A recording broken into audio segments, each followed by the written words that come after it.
And with that, I'd like to introduce Governor Bob Ferguson. Thank you, Brianna. And thank you all for being here. We so appreciate it. And to those who joined me on short notice to be here, Speaker Jenkins, thank you so much for taking time to be here as well.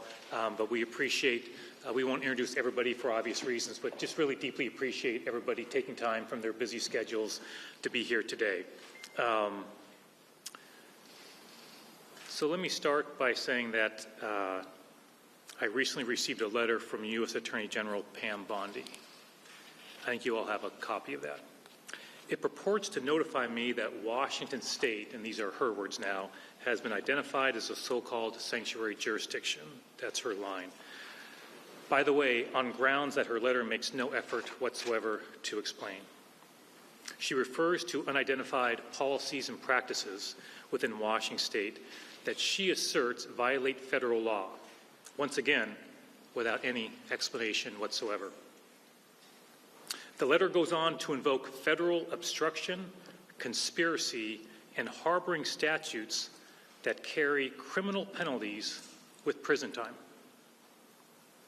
Bondi even threatens that state officials, including some of the folks who joined me today, by the way, just so we're clear, even threatens that state officials, and I'm quoting now from her letter, operating under the color of the law, using their official position to obstruct federal immigration enforcement efforts and facilitating or inducing illegal immigration may be subject to criminal charges. That is breathtaking. And a letter like this cannot be normalized. Let me be very clear. Washington State will not be bullied or intimidated by threats and legally baseless accusations. In the America that I love, and have taught my children to revere, we resolve our differences peacefully through public discourse, and if necessary, through the courts, not by threatening political opponents with imprisonment. Pam Bondi takes a very different approach. Her letter threatens me, police officers, state troopers, sheriffs, judges, and other officials with prison time. Why? Because our state legislature passed a bipartisan law that appropriately and lawfully limits the diversion of state and local resources to federal immigration enforcement. By threatening criminal prosecutions of state officials, this letter embarrasses and disgraces the office of the United States Attorney General. Washington State is proud to be a welcoming community that values immigrants and refugees' contributions to our economy and our cultural fabric. We do so while accounting for and complying with applicable federal law. If Pam Bondi really believed Washington State is in conflict with controlling federal law, she would make some effort to explain that. She did not because she cannot.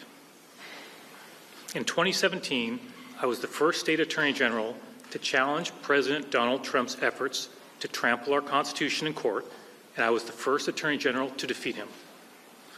Along with the excellent team in the Office of the Attorney General, we went on to defeat the first Trump administration 55 times in court.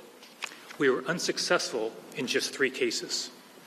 Given that history, I can assure you I am prepared to defend Washington from any litigation the Trump administration wishes to pursue. If they choose to challenge me and my state, we will defeat them and seek all appropriate costs and fees.